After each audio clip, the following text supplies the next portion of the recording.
கர்த்தருடைய பரிசுத்த நாமம் மகிமைப்படுவதாக. நாம் ஆராதிக்கிற தேவன் நல்லவராயிருக்கிறார். ஒரு புதிய மாதத்தை கர்த்தர் காண செய்திருக்கிறார். கடந்த 4 மாதமாய் கண்மணி போல கர்த்தர் நம்மை பாதுகாத்து, யோபு சொன்னது போல நான் போகும் வழியை அவர் அறிந்திருக்கிறார் என்று சொன்னது போல, நாம் போகிற வழியை அறிந்திருக்கிற தகப்பன் அதினதின் காலத்தில் எதை நம்முடைய வாழ்க்கையில செய்ய வேண்டுமோ அதை கர்த்தர் நம்முடைய வாழ்க்கையில அனுமதித்து அவர் நடத்த வேண்டிய பாதைகளை நேர்த்தியாய் கர்த்தர் நம்மை நடத்தி கொண்டு வருகிறார்.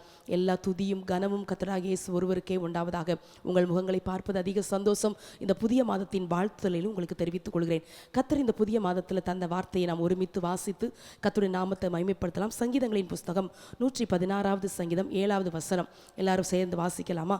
என் ஆத்துமாவே கர்த்தர் உனக்கு நன்மை செய்தபடியால் நீ உன் இளைப்பாறுதலுக்கு திரும்பு. என் ஆத்துமாவே கர்த்தர் உனக்கு நன்மை செய்தபடியால் நீ உன் இளைப்பாறுதலுக்கு திரும்பு. தாவீது ஒரு அழகான வார்த்தையை தன்னுடைய ஆத்துமாவை பார்த்து சொல்றார். கர்த்தர் உனக்கு நன்மை செஞ்சிட்டாரு, நீ உன் இளைப்பாறுதலுக்கு திரும்பு.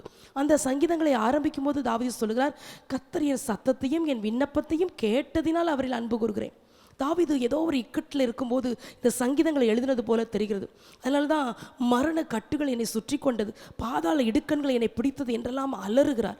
ஆனாலும் இந்த வார்த்தையை சொல்லும்போது தாவீது சந்தோஷமாய் சொல்லுகிறார், என் ஆத்துமாவே கர்த்தர் உனக்கு நன்மை செய்தபடியால் நீ உன் இளைப்பாறுதலுக்கு திரும்பு.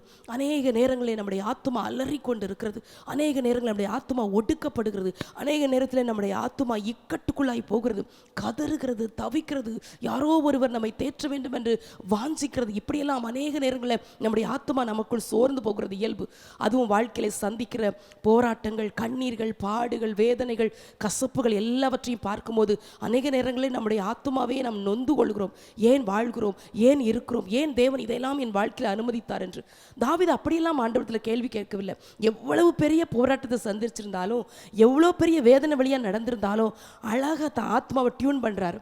என் ஆத்துமாவே கர்த்தர் உனக்கு நன்மை செஞ்சிட்டாரு, இனி நீ அங்கலாய்க்காத, இனி நீ திகைக்காத, இனி நீ கலங்காத, நீ உன் இளைப்பாறுதலுக்கு திரும்ப வேண்டிய நேரம் வந்தாயிற்று. கர்த்தருடைய பிள்ளைகளே, இதுதான் ஒரு தேவனுடைய பிள்ளையுடைய வாழ்க்கையில் இருக்கிற வெற்றியின் ரகசியம் தெரியுமா? பாடுகள் இல்லாமல் இந்த உலக வாழ்க்கையில் யாரும் வாழ முடியாது. எல்லாரும் வாழ்க்கையில் ஓடிக்கொண்டு இருக்கிறோம். இந்த கடைசி காலங்களில் தேவனுடைய பிள்ளைகள் அதிகமாக நெருக்கப்படுகிறதெல்லாம் நம்ம பார்க்க முடிகிறது. ஆனால் இவ்வளவு நெருக்கங்கள் மத்தியிலும், இவ்வளவு சோர்வுகள் மத்தியிலும், வாழ்க்கையில் வருகிற உடைவுகள் மத்தியிலும் யாரோ ஒருவர் நம்மை தேற்ற வேண்டும் என்று நினைத்தால், ஆனால் அநேக நேரத்தில் நம்ம சோர்ந்து போய் விடுவோம். அதான் தாவீது தன் ஆத்துமாவை பார்த்து அவரே தேற்றிக் கொள்கிறார், என் ஆத்துமாவே நீ இளைப்பாறுகிற காலம் இது என்றால் கர்த்தர் உனக்கு நன்மை செய்து விட்டார். கொஞ்சம் யோசித்துப்பார். நீ வடித்த கண்ணீர், நீ கூப்பிட்ட அங்கலாய்ப்பு, நீ கதறின அந்த சத்தம் எல்லாவற்றையும் கேட்ட நம்முடைய அன்புள்ள தேவன் உன்னை இளைப்பாற பண்ணியிருக்கிறாரே, நீ இளைப்பார் என்று சொல்லி தன்னுடைய ஆத்துமாவை அவரே ஆசுவாசப்படுத்துகிறார். உங்களுக்கும் எனக்கும் இது ஒரு நல்ல அருமையான பாடம். கர்த்தருடைய பிள்ளைகளே, எத்தனையோ நேரங்களில் உடைகிறோமே, எத்தனையோ நேரத்தில் சோர்ந்து போகிறோமே, எத்தனையோ நேரத்தில் நம்முடைய ஆத்துமா அலறுகிறதே, எத்தனையோ நேரங்களில் நம்முடைய ஆத்துமா அங்கலாய்க்கிறதே, போராடுகிறது, தவிக்கிறது. ஐயோ எனக்கென்று யாருமே இல்லை, எனக்கு யாராவது உதவி செஞ்சால் நல்லா இருந்திருக்கும், என்னை தேற்றினா நல்லா இருந்திருக்கும், என்னை தைரியப்படுத்த நல்லா இருக்கும். இல்லை இல்லை இல்லை, கர்த்தருக்குள்ளே நிற்கிற நம்ம, தேவனை சார்ந்து வாழ்கிற நம்ம தான் நம்முடைய ஆத்துமாவை கர்த்தருக்குள்ளே நம்ம பலப்படுத்தணும். தாவீதுக்கு இந்த பழக்கம் அதிகமாக இருந்தது.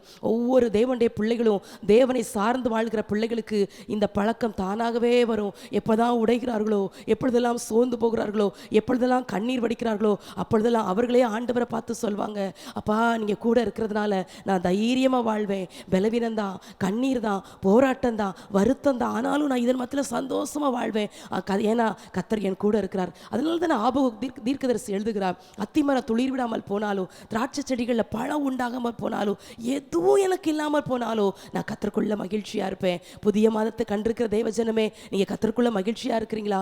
ஏதோ ஒரு காரியம் கடந்த நாட்களிலே, கடந்த மாதங்களிலே நடந்து முடிந்த காரியத்தை பார்த்தும் கேட்டும் உங்கள் கண்களும் உங்கள் இருதயமும் உங்கள் ஆத்மாவும் சோர்ந்து போய் வந்திருக்கிறதா? இன்னைக்கு உங்கள் ஆத்மாவை பார்த்து நம்ம சொல்லணும், ஆத்மாவே நீ இளைப்பாரு, கர்த்தர் உனக்கு நன்மை செய்து விட்டார். தாவீதுக்கு என்ன ஒரு ஆழமான விசுவாசம், தேவன் மேல் வைத்த நம்பிக்கை இப்படி தன் ஆத்மாவை பார்த்து சொல்ல வைத்தது. ஆத்மாவே நீ இளைப்பாரு. அதனால தான் சங்கீதம் 42 சொல்றாரு, என் ஆத்மாவை நீ ஏன் கலங்குகிறா, ஏன் எனக்குள் தியங்குகிறா, நீ தேவனை நோக்கி காத்துரு. அடிக்கடி ஆத்மாவை பார்த்து பேசுகிற ஒரு பழக்கம் தாவீதுக்கு இருந்தது. அருமையான கர்த்தருடைய பிள்ளைகளை, இந்த புதிய மாதத்தில் நம்முடைய ஆத்துமாவை கர்த்தர் தைரியப்படுத்துவாராக. அவர் நன்மை செய்து விட்டார். இந்த வசனம் வசனங்களை கொடுத்த தேவன் பொய்யுரையாத தேவன், வாக்குத்தத்தம் பண்ணினவர் உண்மையுள்ள தேவனாய் இருக்கிறபடினாலே இந்த வசனத்தை நம்புவோம், விசுவாசிப்போம். வந்திருக்கிற நம்ம ஒவ்வொருடைய வாழ்க்கையிலும் இந்த வசனத்தை வாசித்து இதை அறிக்கையிடுகிற நம்முடைய வாழ்க்கையில அவர் நன்மை செய்து விட்டார். நம்முடைய ஆத்துமா இளைப்பாறுகிற ஒரு காலத்துக்குள் வந்திருக்கிறது. தாவீது அதிகமாய் தேவனை சார்ந்து கொண்டபடினாலே தைரியமாய் அவரால் சொல்ல முடிந்தது, கர்த்தர் எனக்கு நன்மை செய்து விட்டா, நீ உன் இளைப்பாறுதலுக்கு திரும்பு. அதெல்லாம் ஃபாதர் பாடுறாரு, என் உள்ளமே நீ இளைப்பாறிடு, ஏசப்பா உனக்கு நன்மை செய்தார் என்று. எப்பொழுதெல்லாம் ஆத்துமா அங்கலாய்க்கிறதோ, எப்பொழுதெல்லாம் ஆத்துமா அலறுகிறதோ, எப்பொழுதெல்லாம் ஆத்துமா ஒடுங்கி போகிறதோ, எப்பொழுதெல்லாம் ஆத்துமா ஆறுதலற்று தவிக்கிறதோ, அப்பொழுதெல்லாம் நீங்கள் ஆத்துமாவை தட்டி கொடுத்து சொல்லணும், ஆத்துமாவே நீ இளைப்பாறு, கர்த்தர் உன்னோடு இருக்கிறா, நீ போகிற ஒவ்வொரு காரியத்தையும் அறிந்திருக்கிறா, நீ அடைகிற நீ விடுகிற பெருமூச்சை கர்த்தர் பார்க்கிறா, நீ அலறுகிற சத்தத்தை கர்த்தர் கேட்கிறா, நீ அங்கலாய்க்கிற நேரம் அல்ல, கர்த்தர் உன்னோடு கூட இருக்கிறபடினாலே உன் வாழ்க்கையில் எது நடந்தாலும் அதை எல்லாவற்றையும் கர்த்தர் பார்த்து கொள்ளுகிறா. வேதம் சொல்லுகிறது, அவருடைய அனுமதி இல்லாம நம்முடைய தலையிலுள்ள ஒரு முடி கூட விழாது என்று சொல்லி வாசிக்கிறோம், அடிக்கடி பாடுகிறோம் அல்லவா. நீரறியா யாதும் நேரிடா, என் தலை முடியும் எண்ணி நீரே என்றெல்லாம் பாடுகிறோமே. எவ்வளவு அழகாய் பரிசுத்தவான்கள் பாடல்கள் எல்லாம் ஏற்றி இருக்கிறார்கள். எவ்வளவு அருமையாய் கர்த்தர் நம்மை நடத்துகிறார். இந்த காலை நேரத்தில் இந்த வார்த்தையை தியானித்துக் கொண்டிருக்கும் போது உங்கள் உள்ளங்கள் உடைந்து போயிருக்கலாம், உங்கள் உள்ளங்கள் கலங்கி போயிருக்கலாம். எனக்கு ஒரு நன்மை வராதா, எனக்கு ஒரு ஆசீர்வாதம் வராதா, கர்த்தர் சொன்ன வார்த்தையின் வாழ்க்கையில் நிறைவேறாதா, கர்த்தர் வாக்குத்தத்தை தந்து எத்தனையோ காலங்கள் ஆயிற்று, காத்திருந்து என் கண்கள் பூத்து போகிறது, இனி எனக்கு புலம்ப பலன் இல்லை, எனக்கு அழ பலன் இல்லை என்று சொல்லி ஒருவேளை ஒடுங்கி போன நிலைமையில இந்த வார்த்தை நீங்கள் கேட்டுக்கொண்டிருக்கலாம். அருமையான கர்த்தருடைய பிள்ளைகளே, தைரியமாய் நான் ஒன்று சொல்ல முடியும், கர்த்தர் நமக்கு நன்மை செய்து விட்டார், கர்த்தர் நமக்கு நன்மை செய்து விட்டார். இளைப்பாறுகிற காலத்துக்குள்ள கர்த்தர் நம்மை கொண்டு வந்து வைத்திருக்கிறார். ஆதியாகமத்தின் புஸ்தகம் 32ஆம் அதிகாரம் 9வது வசனத்தில் யாக்கோபு ஒரு வார்த்தை சொல்லுகிறார், உனக்கு நன்மை செய்வேன் என்று சொல்லியிருக்கிற கர்த்தாவே என்று சொல்லுகிறார். இந்த இடத்துல யாக்கோபு வரும்போது தேவன் சொன்னார், உன் தகப்பனுடைய தேசத்துக்கு திரும்பி போ என்று. கர்த்தர் சொன்ன வார்த்தையை கேட்டுதான் யாக்கோபு திரும்பி வருகிறார். ஆனால் அப்படி திரும்பி வரும்போது 32ஆம் அதிகாரம் முதல் பகுதியிலே வாசிக்கிறோம், தேவதூதர்கள் யாக்கோபை சந்தித்தார்கள் என்று சொல்லி. ஆனாலும் தேவதூதர்கள் சந்தித்தாலும் யாக்கோபுடைய இருதயத்திலிருந்து பயம் மாறல. ஏன்னா அது சில வருடங்கள் பயம் அல்ல, அது 21 வருடங்களா இருந்த பயம். ஏசாவை நினைச்சு அண்ணனுக்கு பயந்து ஓடினால இப்ப திரும்பி வரும்போதும் யாக்கோபு இதே பயத்தில் தான் திரும்பி வருகிறார். ஐயோ என் சகோதரன் தான், ஆனாலும் என்னமோ செஞ்சிருவாரோ அப்படின்னு சொல்லி. அதனால ஆண்டவற்றை ஒரு வார்த்தை ஞாபகப்படுத்துகிறா, எனக்கு நன்மை செய்வேன் நீங்க சொல்லியிருக்கிறீங்களப்பா. 11ஆம் வசனத்தில் சொல்றார், நான் ஏசாவுக்கு மிகவும் பயந்து இருக்கிறேன். ஓ, அந்த பரிசுத்தவான் எத்தனையோ நேரத்தில் கர்த்தரால் தேற்றப்பட்டவர், கர்த்தரால் ஆறுதல் படுத்தப்பட்டவர், அடிக்கடி கர்த்தருடைய சத்தத்தை கேட்டவர் யாக்கோபு. ஆனால் அவர் இந்த இக்கட்டான சூழ்நிலை வரும்போது மிகவும் பயந்தபடினாலே கர்த்தரை பார்த்து ஒரு வார்த்தை சொல்றார், மெய்யாகவே உனக்கு நன்மை செய்வேன் சொன்னீங்கல்லப்பா. அதே வசனத்தை தான் 12ஆம் வசனத்தில் ஞாபகப்படுத்துறார். 9ல் சொல்றாரு, தேவரீரோ உனக்கு நன்மை செய்வேன் சொன்னீங்களேன்னு. 12ல் சொல்றாரு, மெய்யாகவே நான் உனக்கு நன்மை செய்வேன் சொன்னீங்களா ஆண்டவரே. மறந்துடாதீங்கப்பா, சொன்னீங்களப்பா, நன்மை செய்வேன் சொன்னீங்கல்ல. ஏதோ ஒரு தீமை வந்து விடுமோ என்று சொல்லி நான் பயந்து போயிருக்கிறேன், என் சகோதரன் எனக்கு தீமை செய்து விட நான் பயந்து இருக்கிறேன் என்று சொல்லி ஆண்டவரை பார்த்து யாக்கோபு சொன்ன பொழுது கீழுள்ள வசனங்கள்லாம் நமக்கு தெரியும். யாப்போக்கு நதிக்கரையில் எல்லாவற்றையும் அக்கறைப்படுத்தி விட்டு யாக்கோபு அங்கு தனித்து தேவ சமூகத்தில் உட்கார்ந்திருந்த போது அதிகமாய் ஆண்டவரால் தொடப்பட்டார். யாக்கோபுடைய பெயர் அங்கு மாறுகிறது.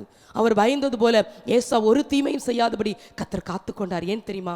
நன்மை செய்வேன் என்று வாக்கு கொடுத்தவர் வாக்குல பொய்யுரையாத தேவனாய் இருக்கிறபடினாலே அவர் தம்முடைய வாக்குத்தத்தங்களை குறித்து உண்மையாய் நிறைவேற்ற வல்லமை உள்ளவராய் இருக்கிறார். யாக்கோபு பயந்தது போல ஒரு காரியமும் யாக்கோபுடைய வாழ்க்கையில நிறைவேறவில்லை. கர்த்தர் யாக்கோபுக்கு நன்மையே செய்தார். கர்த்தருடைய பிள்ளைகளே, உங்கள் ஆத்துமா கூட இந்த 5வது மாதத்தில் ஏதோ ஒரு காரியம் இப்படி நடந்து விடுமோ என்று பயமாக இருக்கிறதா? இல்லை, மெய்யாகவே நன்மை செய்வர் என்று கர்த்தர் வாக்கு கொடுக்கிறார். அவர் நம்மோடு கூட இருக்கிறார், நம்மை தேற்றுகிறார், நம்மை தைரியப்படுத்துகிறார். நாம் விடுகிற கண்ணீர்களை தேவ சமூகத்தில் புலம்புகிற ஒவ்வொரு புலம்பல்களை கர்த்தர் கேட்கிறார். நமக்கு நன்மை செய்கிற தேவனாக இருக்கிறார். அதனால தான் இன்னொரு இடத்துல நம்ம தாவீதை குறித்து நம்ம வாசிக்கிறோம். தாவீது 1 சாமுவேல் 30ஆம் அதிகாரம் 6ஆம் வசனத்தில் நம்ம வாசிக்கும் போது தாவீது மிகவும் நெருக்கப்படுகிறார். அந்த சிக்லாக் என்கிற இடத்துல வரும்போது தாவீது கூட இருந்தவங்க 600 பேர். இந்த 600 பேரோடு தாவீது இந்த சிக்லாக் என்கிற இடத்துல இருக்கிறார். சிக்லாக் என்றாலே வளைந்து செல்லும் பாதை, இல்லை என்றால் சுருண்ட பாதை என்று சொல்லி அர்த்தம். இந்த சிக்லாக் என்ற இடத்துல தாவீது மிகவும் நெருக்கப்படுகிறார். இருக்கிற 600 பேரும் தாவீதின் மேல் கல்லெறிய வேண்டும் என்று பேசிக்கொண்டார்கள். ஏனென்றால் அவருடைய மனைவிகளும் குலப்பிள்ளைகளும் தாவீதுடைய பிள்ளைகளும் மனைவிகளும் எல்லாம் சிறையாய் அமலேக்கிராலே கொண்டு போகப்பட்டது. தாவீதுக்கு அழ பலன் இல்லை அந்த இடத்துல. தாவீது அந்த அளவுக்கு தைரியமற்று நிற்கிறார். வேதம் அப்படிதான் சொல்லுகிறது, அழுகிறதற்கு பலன் இல்லாமல் போக மட்டும் அவர்கள் அழுதார்கள் என்று சொல்லி 1 சாமுவேல் நாம் வாசிக்கிறோம். எவ்வளவு ஒரு நெருக்கமான பாதை, எவ்வளவு ஒரு கண்ணீரின் பாதை, எவ்வளவு உடைக்கப்பட்ட நிலைமை. அபிஷேகம் பண்ணப்பட்ட தாவீது, ராஜரீக அபிஷேகம் பண்ணப்பட்ட தாவீது, அழைப்பை பெற்றிருந்த தாவீது, தேவனால் நடத்தப்பட்டிருந்த தாவீது. ஆனால் இப்பொழுது அவருடைய வாழ்க்கை வாக்குத்தத்தங்களுக்கும் அபிஷேகத்திற்கும் சம்பந்தம் இல்லாதது போல இருக்கிறது. நிற்கதியா நிற்கிறது போல இருக்கிறார். ஒரு ஆத்துமா கூட அந்த நேரத்தில் அவருக்கு ஆறுதல் சொல்ல யாரும் ஆதரவா இல்லாத நேரத்தில் 6ஆம் வசனத்தில் வாசிக்கிறோம், தாவீது தன் தேவனாகிய கர்த்தருக்குள்ளே தன்னை திடப்படுத்தி கொண்டான் சொல்லி வாசிக்கிறோம். என்ன ஒரு அருமையான வார்த்தை பாருங்க. ஒரு சூழ்நிலை சாதகமா இல்ல, குடும்பமும் இல்ல, கூட இருக்கிறவங்களும் அனுகூலமா இல்ல. இந்த நேரத்தில் தாவீது தன் தேவனாகிய கர்த்தருக்குள்ளே திடப்படுத்தி கொண்டான். இது எல்லாராலும் முடியாது. இந்த பாதையில போகிறதுக்கு எல்லாராலும் முடியாது. எந்த ஆத்துமா தேவனோடு நெருங்கி இருக்கிறதோ, எந்த ஆத்துமா தினமும் தேவனோடு உறவாடுகிறதோ, தேவனையே சார்ந்து வாழ்கிறதோ, அந்த ஆத்துமா தன்னை கர்த்தருக்குள்ளே திடப்படுத்தும். ஓ ராமானா ரீகமானா சாந்தாலா ஹஸ்தரா தியானா தூரா பாபா. ஆத்துமாவை கர்த்தர் திடப்படுத்துகிற நேரம் இது. அநேக ஆத்துமாவை கர்த்தர் திடப்படுத்துகிறார். அழுகிறதற்கு பலன் இல்லாமல் ஒடுங்கி போன ஆத்துமாவே, அங்கலாய்த்து போன ஆத்துமாவே, நிற்கதியாய் நிற்கிறேன் என்று சொல்லி குமுறி கொண்டிருக்கிற ஆத்துமாவே, உங்களுக்கு இந்த சூழ்நிலை பலன் இல்லைதான். ஒரு காரியமாவது உங்களுக்கு அனுகூலமாக இருந்தால் அதை வைத்து ஒரு நம்பிக்கை வரும். அந்த நம்பிக்கையை உடைக்கப்பட்ட நிலைமையில் இருக்கிறீர்களோ, இது நீங்கள் கர்த்தருக்குள்ளே திடப்படுத்தக்கூடிய நேரம். உங்கள் இருதயங்கள் திடப்பட வேண்டிய நேரம். நாம் ஆராதிக்கிற தேவன் நம்மோடு கூட இருக்கிறார். தேவனுடைய பிள்ளைகள் மேல் உள்ள நன்மைகளை கண் வைத்து பறிப்பதற்கு சத்ருவுக்கு அனுமதி கொடுக்காத தேவன். நமக்கு கொடுத்த நன்மைகளை சத்ருடைய கரத்தில் விட்டு கொடுக்காத தேவன். அழகா தாவீது சொல்றாரு, தாவீது தன் தேவனாகிய கர்த்தருக்குள்ளே தன்னை திடப்படுத்தி கொண்டான் என்று சொல்லி. யார் திடப்படுத்தல? பயப்படாத தாவீது, நாங்க இருக்கிற சொல்றதுக்கு ஒரு நபரும் இல்லை, ஒரு நபரும் இல்லைங்க. ஆனா தாவீது கர்த்தர் நினைக்கிறாரு, ஓ கர்த்தர் கூட இருக்கிறாரா, இது போதும். யார் இருந்தா என்ன, யார் இல்லாம இருந்தா என்ன, என் தேவன் என் கூட இருக்கிறாரு. இது தாவீதுக்கு ஆடு மேய்க்கும் போது வனாந்தரங்களே வந்த பழக்கம். இதுதான் தேவனுடைய பிள்ளைகளை தாவீது வெற்றியின் ரகசியமும் இதுதான். உங்களுக்கும் நாமும் இந்த ரகசியத்தை கற்றுக்கொள்வோம். நம்முடைய வாழ்க்கையில் அநேக நேரத்தில் தோல்விகளை நினைத்து அழுகிறோம். அவ்வளோதான், முடிஞ்சிச்சு. ஒரு சின்ன துக்க செய்தியை கேள்விப்படும் போது, இல்லைன்றால் நாம் பார்ப்பது நம்முடைய வாழ்க்கையில் நடக்காமல் போகும்போது எத்தனையோ நேரத்தில் முடிந்தது என்று சொல்லி நம்முடைய வாழ்க்கைக்கு ஒரு முற்றுப்புள்ளி வைத்து உட்கார்ந்து விடுகிறோமே. ஏன் நோ, தொடர்ந்து முன்னேறி செல்கிற நேரம். தாவீது பின்னும் ஒரு காரியத்தை செய்கிறார். 7ஆம் வசனத்தில் வாசிக்கிறோம், தாவீது அகிமெலேக்கின் குமாரனாகிய அபியத்தார் என்னும் ஆசாரை நோக்கி ஏபோத்தை இடத்தில் கொண்டு வா என்றான். அபியத்தார் ஏபோத்தை தாவீதத்தில் கொண்டு வந்தான் என்று சொல்லி வாசிக்கிறோம். ஏன் கொண்டு வர சொல்கிறார்? இது நான் கர்த்தரை விசாரிக்கிற நேரம். எப்படி விசாரிக்க முடியும்? அவர் என்னோடு இருக்கிறார். அவர் நான் போகிற வழியையும் அறிந்திருக்கிறார். இந்த இக்கட்டான சூழ்நிலை அவருக்கு தெரியும். அதில் கைவிட்டு விட்டது போல இருக்கிறதே, இனி ஏன் நான் அவரிடத்தில் விசாரிக்க வேண்டும் என்று தாவீது நினைக்கவில்லை. இந்த கடினமான சூழ்நிலையிலோ நான் கர்த்தரிடத்தில் விசாரிப்பேன். அவர் அனுமதி இல்லாமல் என் வாழ்க்கையில் ஒன்றுமே நடந்திருக்க வாய்ப்பே இல்லை. இவ்வளவு கடினமான சூழ்நிலை கர்த்தர் என்னை அனுப்புகிறார்னா அவருக்கு தெரிந்துதான் என்னை அனுப்புகிறார். இன்னும் என்னை பழக்குவிக்கிறார், இன்னும் என்னை உருவாக்குகிறார். இந்த உடைவு கூட தேவனால் அனுமதிக்கப்பட்டது என்பதை தாவீது நன்றாய் அறிந்திருந்தனால தைரியமாய் ஒரு வார்த்தை சொல்லுகிறார், நான் தேவனிடத்தில் விசாரிக்கணும். ஓ, எத்தனை பேர் தேவனிடத்தில் விசாரிக்கிறீங்க? துக்கம் வரும்போது, வேதனைகள் வரும்போது, அங்கலாய்ப்புகள் வரும்போது உடைந்து போய் ஓவென்று கதறி அழுவதற்காக கர்த்தர் நம்மை தெரிந்து கொள்ளவில்லை. நாம் ஆராதிக்கிற தேவன் உலகத்தை ஜெயித்தவர். நாமும் ஜெயிப்பதற்காக கர்த்தர் நம்மை அழைத்திருக்கிறார். பாடுகள் உண்டு. அதான் தாவீது சங்கீதங்களை சொல்லும்போது சொல்லுகிறார், உம்மாலை நான் ஒரு சேனைக்குள் பாய்வேன், உம்மாலை நான் ஒரு மதிலை தாண்டுவேன் என்று வைராக்கியமாய் தைரியமாய் நம்பிக்கையாய் சொல்ல முடியுமானால் ஏன் தேவன் தாவீதோடு இருந்ததினாலே. இதே வார்த்தை தான் அந்த காலை நேரத்தில் நமக்கு கர்த்தர் உங்கள் இருதயங்களை திடப்படுத்துகிறார், தைரியப்படுத்துகிறார். வாழ்க்கையில் அதிகமாய் உடைக்கப்படும் போது, நம்பிக்கையின் வாசல்கள் நாம் அடைக்கப்படும் போது, நாம் எதிர்பார்த்தது போல காரியம் வாய்க்காத போது, எப்பக்கும் நெருக்கப்படுகிற சூழ்நிலை வரும்போது தயவு செய்து கர்த்தத்தில் விசாரிக்காம காரியங்களை செய்யாதீங்க. அங்கிருந்து தான் வழி வரணும். நமக்கு அவர் தான் நமக்கு உத்தரவு பிறப்பிக்கணும். அதான் எரேமியா 6ஆம் அதிகாரம் 16ஆம் வசனத்தில் எரேமியா சொல்லுவார், நல்ல நல்ல வழி எங்கே என்று பார்த்து அதில் நடவுங்கள், அப்பொழுது உங்கள் ஆத்துமாவுக்கு இளைப்பாறுதல் கிடைக்கும் என்று சொல்லுகிறார். நல்ல வழி எங்கன்னு பார்த்து அதில் நடவுங்க. நல்ல வழியை காட்டி கொடுக்கறது யாரு? கூகுளா? கர்த்தரிடத்திலிருந்து நல்ல வழி நமக்கு கிடைக்கிறது. நேர்த்தியான பாதைகளை நடத்துகிறார். நம்முடைய அங்கலாய்ப்பை கேட்கிறவ, நம்மளை ஆறுதல் அளிக்கிறவ. தனிமைகளை கர்த்தர் பார்க்கிறார், வெறுமைகளை கர்த்தர் பார்க்கிறார். ஓ, அநேகுடைய ஆத்துமாவை ஒரா மலா சாந்தானா ஹஸ்தரா, இந்த வார்த்தை புறப்பட்டு வந்து கொண்டிருக்கும் போதே சிலரோடு கர்த்தர் பிரத்யட்சமாய் பேசுகிறார். எழுந்திருங்கள், இது திடப்படக்கூடிய நேரம். கர்த்தர் உங்களோடு உண்டு. கர்த்தர் கொடுத்த வார்த்தை உங்களுக்கு உண்டு. தைரியமாய் பிடித்து நெல்லுங்கள். இந்த சூழ்நிலையிலும் தாவீது தன் தேவனாகிய கர்த்தர்களை திடப்படுத்தி கொண்டு அவரிடத்துல போய் விசாரிக்கிறார். பாருங்க, ஆண்டவர்கிட்ட போய் விசாரிக்க. அப்பா நான் போகலாமா? பிடிச்சது அமலேக்கியன்னு தெரிஞ்சு போச்சு, சிறையாய் கொண்டு போனது அமலேக்கியன்னு தெரிஞ்சு போச்சு, நான் போகலாமா? நான் போய் அந்த தண்டை பின்தொடர்ந்து நான் பிடிப்பேன். ஆண்டு சொல்ல, போ, தண்டை நீ பிடிப்ப, நீ சகலத்தையும் திருப்பிக் கொள்வா. என்ன ஒரு அருமையான வார்த்தை! ஆண்டவற்றிலிருந்து பதில் வருகிற தாவீதுக்கு, நீ சகலத்தையும் திருப்பிக் கொள்வா. ஏன்? கர்த்தருக்குள்ள திடப்படுத்தி கொண்டு ஆண்டவற்றை போய் விசாரிக்கிறார். கர்த்தருடைய பிள்ளைகளே, பலவிதமான நெருக்கங்களும் பாடுகளும் உங்க வாழ்க்கையில சூழ்ந்து கொள்ளும் போது, என்ன செய்வோம் என்று சொல்லி வழி அறியாமல் இருக்கும்போது, வேறு துணை இல்லை. ஆனால் அவர் கரம் கைவிடவும் இல்லை, கைவிடலை. அவர் நம்மளை கைவிடாத கரம்.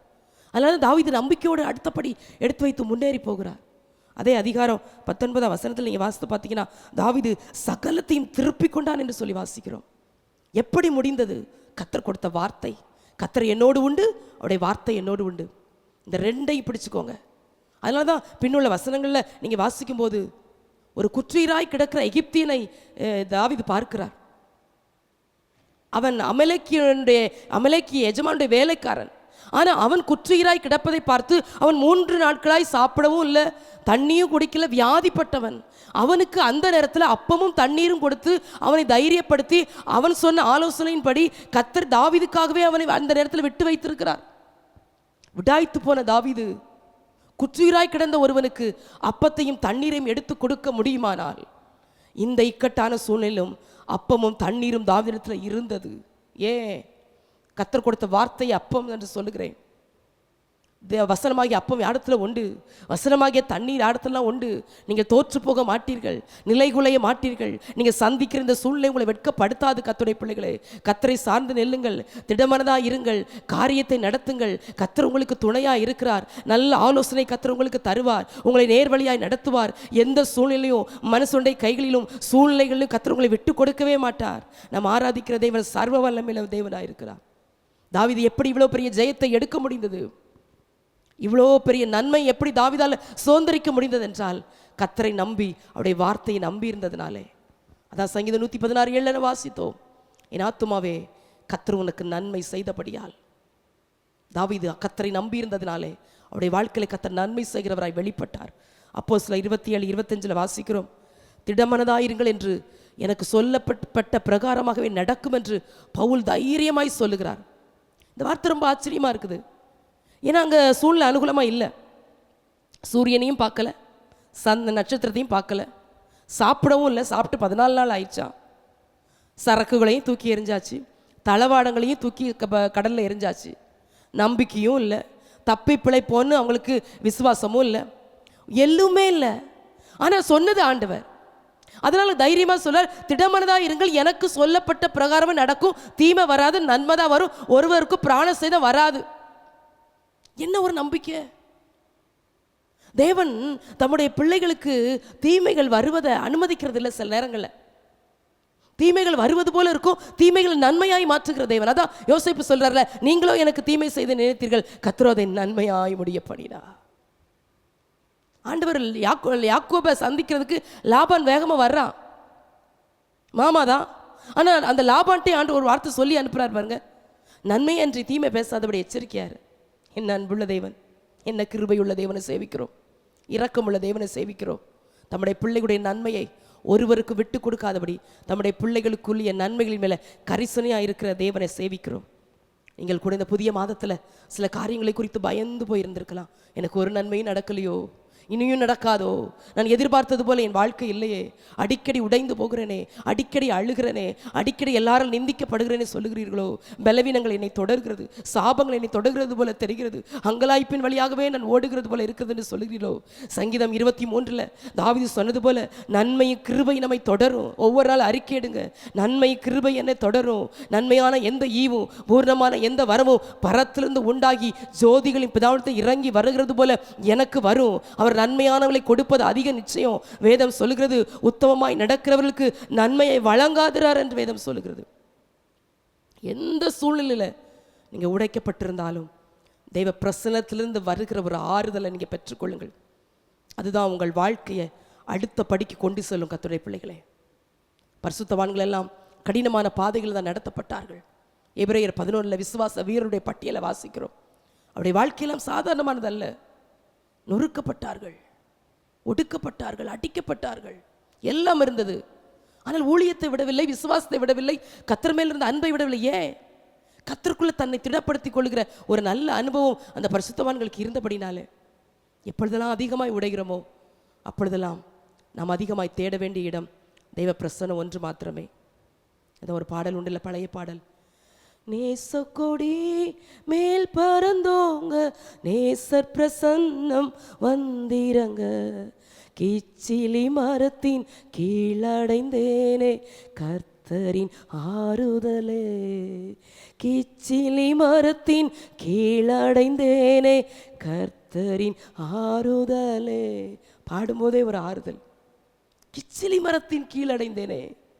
காட்டு மரங்களுக்குள்ள உன்னத பாட்டு அப்படிதானே சொல்லுது. காட்டு மரங்களுக்குள்ளே கிச்சிலி மரம் எப்படி இருக்கிறதோ, காட்டு மரத்தை போல கிச்சிலி மரம் இல்லை. காட்டு மரங்கள்ல அநேக மரம் இருக்குது, ஆனால் இந்த கிச்சிலி மரம் ரொம்ப ஸ்பெஷல். இந்த மரம் நல்ல நிழல் தரக்கூடியது, அதனால இந்த நிழல்ல நான் வாஞ்சியை உட்காருகிறேன். அதை தேவ பிரசன்னத்துக்கு ஒப்பிட்டு சொல்லுறேன். கிச்சிலி மரம் தேவ பிரசன்னத்துக்கு அடையாளமாக இருக்கிறது.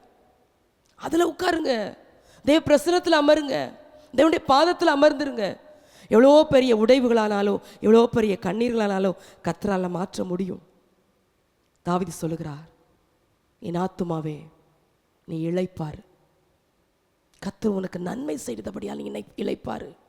நான் சொல்றேன், கர்த்தர் உங்கள் ஜெபத்தை கேட்டபடியால் இளைப்பாரு, கர்த்தர் உங்கள் கண்ணீரை கண்டபடியால் இளைப்பார், கர்த்தர் உங்களுக்கு நன்மை செய்தபடியால் இளைப்பார், கர்த்தர் உங்களுக்கு நல்ல எதிர்காலத்தை வைத்திருக்கிறபடியால் இளைப்பார், வாக்குத்தத்தம் நிறைவேறுகிற காலத்துக்குள்ள கர்த்தர் உங்களை கொண்டு வந்திருக்கிறபடியால் நீ இளைப்பாரு. ஓ ஆத்மா, நமக்குள் அங்கலாய்த்து கொண்டிருக்கிற ஆத்மா இளைப்பாரட்டும். நல்ல இளைப்பாறுதலை தருகிற தேவன். வருத்தப்பட்டு பார சுமக்கிறே எல்லாரும் இடத்துல வாருங்கள், நான் உங்களுக்கு இளைப்பாறுதலை தருவேன் என்று கர்த்தர் வாக்கு கொடுக்கிறார். என் சமூகம் உனக்கு முன்பாக செல்லும், நான் உனக்கு இளைப்பாறுதலை தருவேன் என்று சொன்னாரே. இளைப்பாற பண்ணுகிறவர். நம்முடைய ஆத்மா அங்கலாய்க்கிறத கர்த்தர் விரும்பல. நம்முடைய ஆத்மா அங்கலாய்க்கும் போது, தவிக்கும் போது, உடையும் போது, உருக்குலைந்து நிற்கும் போது நம்முடைய ஆத்மாவுக்குள்ள வசனம் உண்டாயிருக்குமானால், நம்முடைய ஆத்மாவுக்குள் தேவன் இருப்பாரேனால் அந்த ஒவ்வொரு ஆத்மாவும் கர்த்தரால் இளைப்பாற செய்ய முடியும்.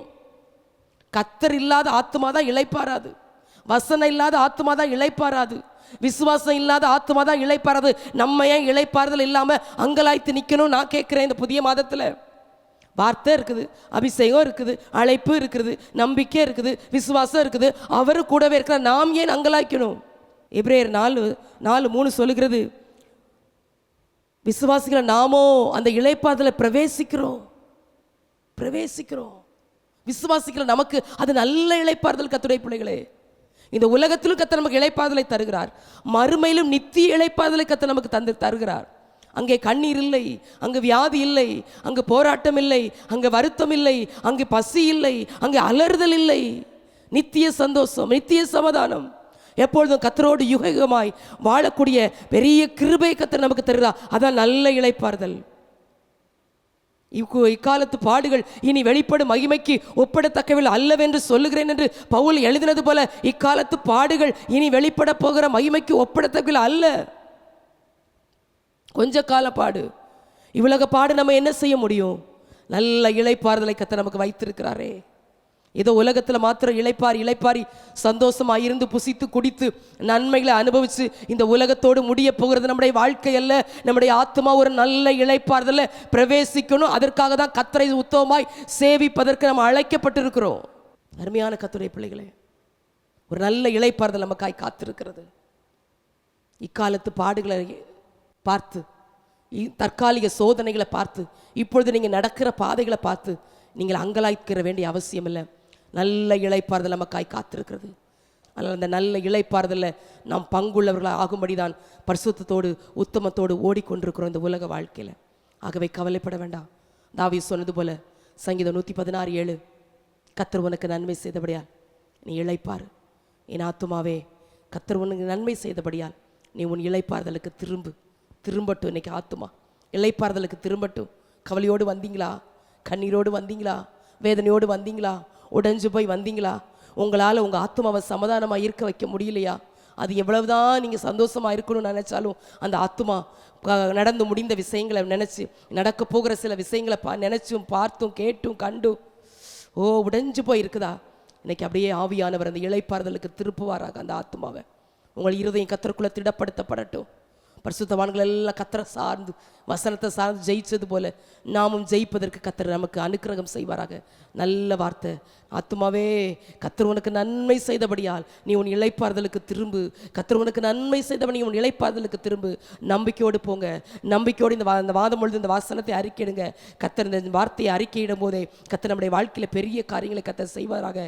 எதை குறித்தும் பயப்பட வேண்டிய அவசியம் இல்லை. எதை குறித்து சோர்ந்து போக வேண்டிய அவசியம் இல்லை. நாம் ஆராதிக்கிற தேவன் நம்மை விடுவிக்க வல்லமையுள்ள தேவனாக இருக்கிறார். கூப்பிடுகிற சத்தத்தை கேட்கிற தேவனாக இருக்கிறார். ஒவ்வொரு நாளும் தேவ சமூகத்தில் காத்திருந்து ஆத்துமாவே நீ சோர்ந்து போக வேண்டிய அவசியம் இல்லை. நீ கலங்க வேண்டிய அவசியம் இல்லை. கர்த்தர் உன்னோடு கூட இருக்கிறா. கர்த்தர் உனக்கு நன்மை செய்வதற்காக காத்திருக்கிறா. நல்ல வசனங்களை அறிக்கையிடுங்க. கர்த்தரை சார்ந்து கொள்ளுங்க. அதிகமாய் பாடுங்க. தேவ பிரசனத்தில் காத்துருங்க. அதான் முதலே சொல்லிட்டேன், கிச்சிலி மரம் தேவ பிரசனத்துக்கு அடையாளமாக இருக்கிறது. அங்கிருந்து ஆறுதலை பெற்றுக்கொள்ளுங்க. தைரியமாக நில்லுங்க. தொடர்ந்து நம்ம முன்னேறி சொல்வோம். கர்த்தர் நம்ம ஜெபங்களை கேட்டு நாம் வாக்குத்தத்தங்களை தியானித்து கொண்டிருக்கிற இந்த காலை நேரத்தில் கர்த்தர் இந்த விசுவாசத்தை பார்க்கிற தேவன் விசுவாசமாய் இந்த வசனங்களை தியானித்து அறிக்கையிட்டு கொண்டிருக்கும் போதே கர்த்தர் நம்முடைய வாழ்க்கையில பெரிய காரியங்களை செய்வாராக. என் ஆத்துமாவே கர்த்தர் உனக்கு நன்மை செய்தபடியால் நீ உன் இளைப்பாறுதலுக்கு திரும்பு என்று நம்பிக்கையோடு தாவீதால இவ்வளோ பெரிய இக்கட்டு வழியா இவ்வளோ பெரிய பாடுகள் வழியா நடந்து செல்லும் போது அதிலிருந்து கர்த்தர் தன்னை விடுவித்த விதத்தை பார்த்து சொல்ல முடியுமானால் இந்த காலையில் இதே வார்த்தையை நாமும் நம்பிக்கையோடு அறிக்கையிடுவோம். கர்த்தர் நம்முடைய வாழ்க்கையில பெரிய காரியங்களை செய்வாராக. அப்படி எல்லாரும் முழங்கால் படிக்கலாம்.